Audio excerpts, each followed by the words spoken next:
Ladies and gentlemen, my name is David Brooks. Thank you very much. And I wrote a book, and its title is Foresthill, a public defender's bedtime reader. And I wrote that book because I needed to write some bedtime stories for some motorcycle enthusiast friends of mine. In our next story, Walter progresses in life and becomes a businessman. Hey kids, tonight's bedtime story is part 2 of Walter the Wannabe Warlock. When last heard from, Walter seemed headed towards some semblance of normalcy. Walter began to develop normal relationships with normal people, and he had a goat who loved him and that he loved in return. Walter's life was looking rosy as he began to discover things we all seek. Things like acceptance, affection, and companionship. However, with this newfound normalcy came new demands. It was clear to Walter that living with his mom in a shack in the woods wasn't something he really wanted to do. Walter noticed that telling his date that he lived with his mother seemed to be a significant dating liability. Walter also found he needed a new wardrobe. His down coat patched with duct tape was no longer making the kind of fashion statement he wanted. Walter needed a makeover. Walter's new life of normalcy came with a price tag. Walter was broke. There's not much money to be made being a wannabe warlock. Walter gave this some thought and came up with a plan. Walter spent his whole life roaming the mountain near his home. There are lots of out-of-the-way and hard-to-get-to places around Foresthill, but for various reasons, human beings have found it necessary to stay there for a while. It's a difficult place to spend much time in. So these intrepid people would, with startling frequency, die. The dead would get buried in the closest earth that was diggable, and the living would go on with whatever it was they were doing. In this way, Native Americans, Chinese laborers, and gold miners ended up overlapping in their final resting places.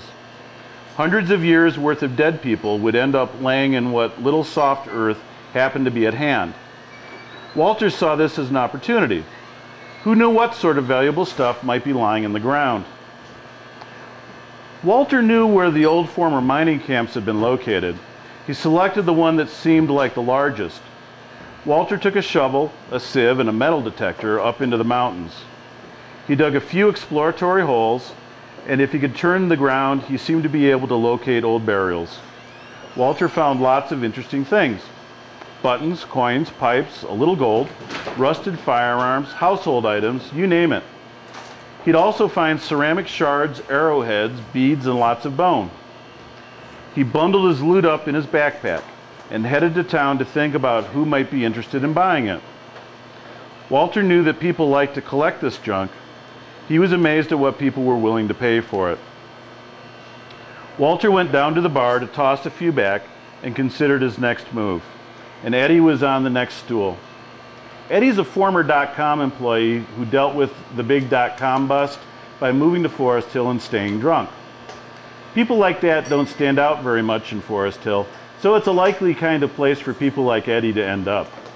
Walter told Eddie about his big plans to become a purveyor of ancient artifacts and asked Eddie if he had any ideas about how to sell junk to rich collectors.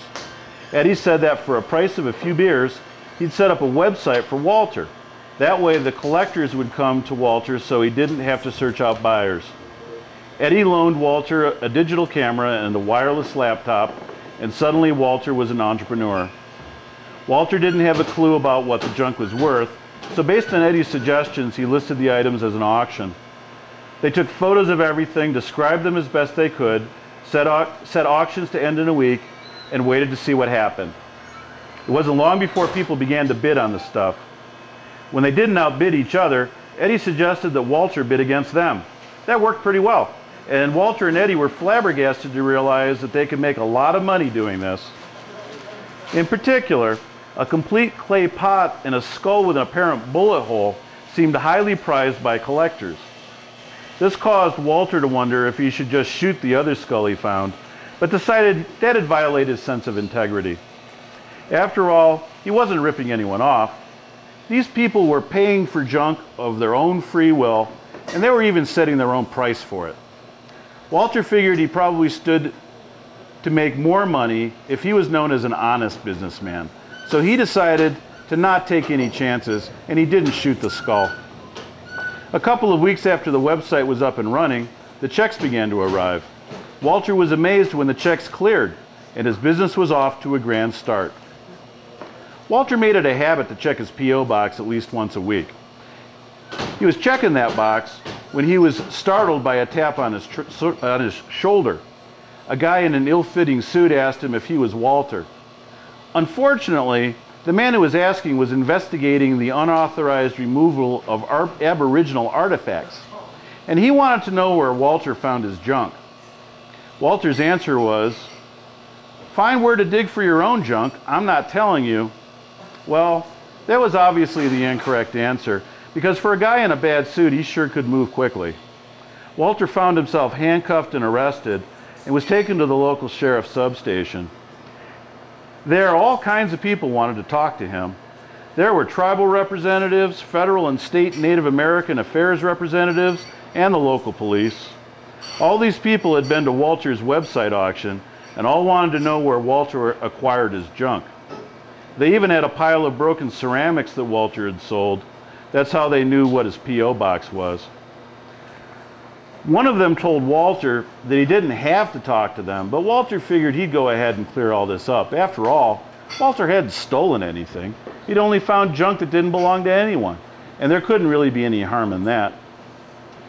After spilling his guts, Walter was arrested for violating California Penal Code Section 642, otherwise known as grave robbing. It's chargeable as a felony and carries a maximum of 3 years in state prison. Walter was in some fairly serious trouble.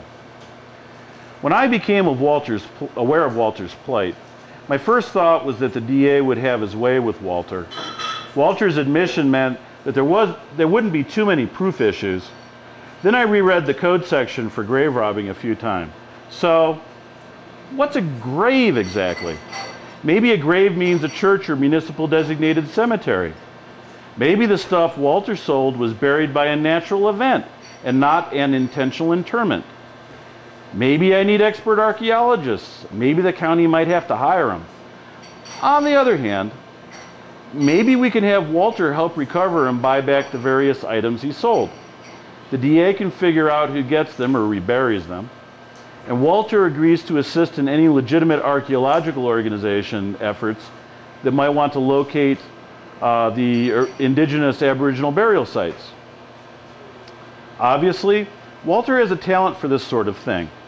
It looks like I might be able to get Walter's criminal case dismissed. Of course, this means that Walter needs to find another way to make some money. I hope it works out better for him the next time. He's really trying his best to fit in with the rest of us.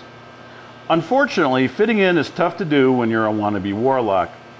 I bet this takes him several attempts until he gets it right. Good night, kids. Remember that even the simple act of pretending you're normal has a price. Therefore, just go for it and wave those eccentricities for all to see like a flag snapping in the breeze. We're all pretty crazy. It's just that some of us are either in denial or are blind. It's a big, wide, wacky world out there. Good night, kids. I've got the light.